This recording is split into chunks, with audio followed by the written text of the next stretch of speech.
older ions, these new ions have a feature that allows them to regulate temperature after you don't set them. So anything will make the temperature reset, the heat when they pass on, it will turn the ion off if you're not present in the place. And then when the heat is so that it goes down enough, the ion comes back on by itself, goes off, comes back on. Older ions, like I mentioned, no better. So because that thing will heat and melt. Like I said, I've seen it like physically in secondary school. You get ions will be small in that time, small ions that time, very small. In there almost like this, a little bigger like this, you know. And it melted the whole thing. The rubber, the plastic part of it melted completely. Then even the metal part started even changing from, you know, they don't put it away and all that. So those ones didn't have the feature that these new ones have, which is thermostat. So the thermostat says this is temperature we're working with. Beyond this, go off or do something. This is what is normal for us. The thermostat of the human body is in the brain, in the hypothalamus. So activity, as I do my hand like this now, as I do like this, as I do activity, my body they produce heat. They produce heat. The moment I go above what the brain has set under normal circumstances, I will start sweating. That's the body trying to cool me down now. So heat will be packaged inside water molecules and be sent out from the skin. That's what is attempt to cool me down. If I'm in a room, temperature is lower than room temperature and it's going lower, I start, and what that thing means is my body is forcing me to work to generate heat. That's what she's shivering. So that thing I say, that's the way they do. You're trying to make heat. It's just like when you're jogging. What happens when you jog and heat comes? It's that thing. You're trying to generate heat so that you keep your temperature. So the idea is there's a temperature set point. Now, what infections do when they go around through the blood and get to the hypothalamus, they go and change the temperature set point to higher. Those infections. So 37 degrees centigrade is supposed to be the normal. An infection that can set at 39. That's the new normal. But if the body is normal, the way the body God created the body, this body is not supposed to be in an environment that is above 37 or 30, you know, those numbers. You know, so the body knows what should be normal, but the brain is still the control point. So the brain sets a new normal. Now, your spiking fevers, like your temperature is going on, and you're not sweating. You're supposed to sweat. You're not sweating. So you see the people have fevers that they're normal. Shake. They will only sweat if it goes above that 39, the brain sets, or 40, then they will start, the body start reacting. So the brain is saying don't react. Whereas the physical organs in the body cannot deal with that type of temperature. So that's what makes fever very dangerous.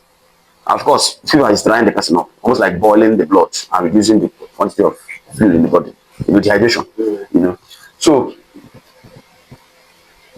what you now do, so what happens is somebody is at 8 degrees and they're doing, remember before at 7 degrees is what is supposed to be normal for the body.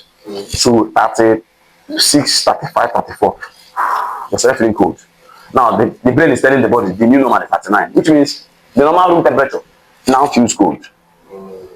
So that's a trick the brain plays on the body. So at 7, that person is doing, oh, I feel cold. And the room is not cold. It's the brain tricking the body. Look, I feel cold. Off the, everything's awful. It's okay. But I feel cold. Some people ask you, do you feel cold? You say, no, everywhere they're okay. It's the brain playing that thing. So when I asked, I wanted to know what is making the woman shiver. And the guy was telling me, the postpartum chills. I was trying to find out. ChatGPT was telling me, it made sense in the beginning and stopped making sense to me that progesterone will regulate a woman's core temperature, which is correct because when women ovulate, how they know they ovulate is the body feels warmer than normal. So the brain goes slightly above what it should be and sets it as new normal. So don't be saying a fever, but the woman will just know that she's ovulating because the body will be hotter than normal. Then they discharge all that, and the hormone that runs the show from ovulation down is progesterone. So estrogen there too. So during pregnancy, the placenta makes those two hormones, estrogen and progesterone. So if you say there is a temperature regulation component of the placenta and progesterone, I will not disagree with you. My problem is now, when you now tell me that, from what I explained now, If progesterone has made the brain set the temperature a bit up, it means anything in the room below that one way brain set, that will start. Now, as you pull out the placenta, it means you have pulled out progesterone. Because his placenta is making progesterone. So let's say suddenly you just remove the guy that was regulating that put temperature high. What will happen is the brain's thermometer, or not thermostat, should drop now back to what it should be. Because there's no infection. I say that it's going to. So something says, not yes. The infection from when you're doing this, yes, you're opening up the yes. infection from around the place not even like. Yes. But what that will now do is the rigors will come with fever. If something else that's not placenta return that thing back. Remember, infection that will cause fever is going to go to here. Remember, to always come here and get something. If infection causes fever, what it did is it went to the brain and reset what the normal temperature should be. So if infection caused the thing in the theater, fever should be there. But that right happens, no fever. If you go and check temperature at 7 degrees. Do you understand? That's how you know it's not infection doing it. Do you understand what I'm saying? You don't understand? So you see, okay, go ahead, not asking question.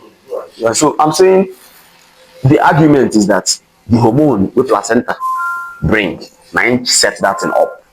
Before now, the next person that will do it is infection.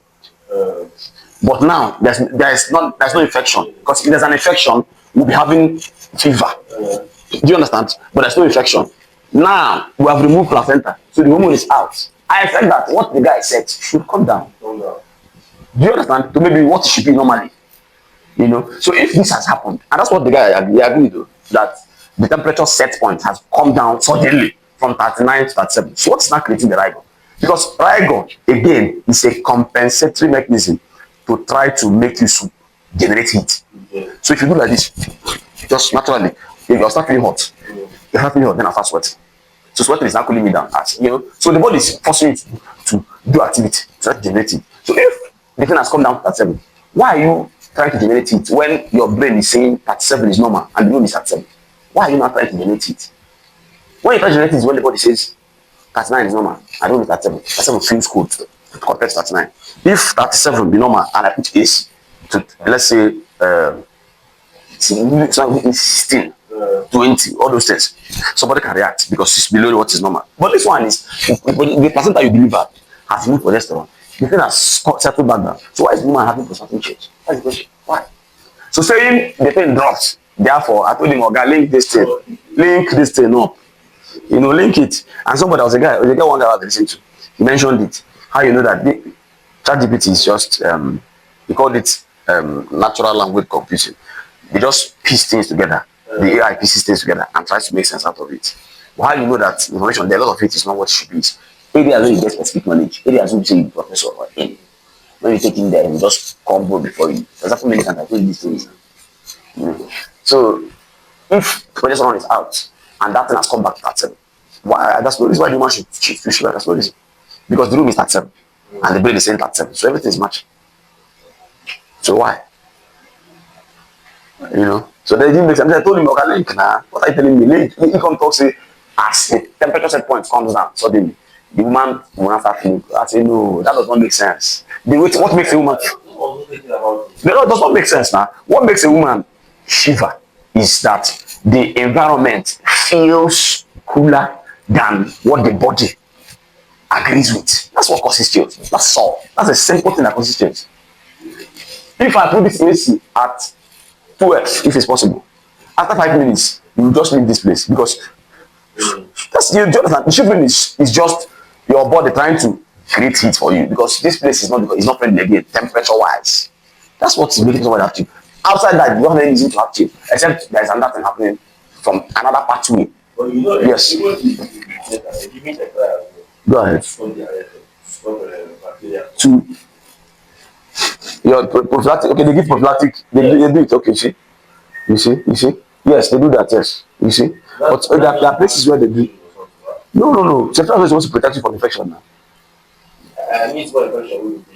No. Ceftriaxone, if you are giving something empirically, then you are covered. That's what it means. It's just that thing is covered now. It's prophylaxis, like you said. Something you give to make sure that this does not happen. So again, When a woman is having postpartum chills, you check the temperature to be sure it's not fever. If there's no fever, no problem. That's no problem. So you can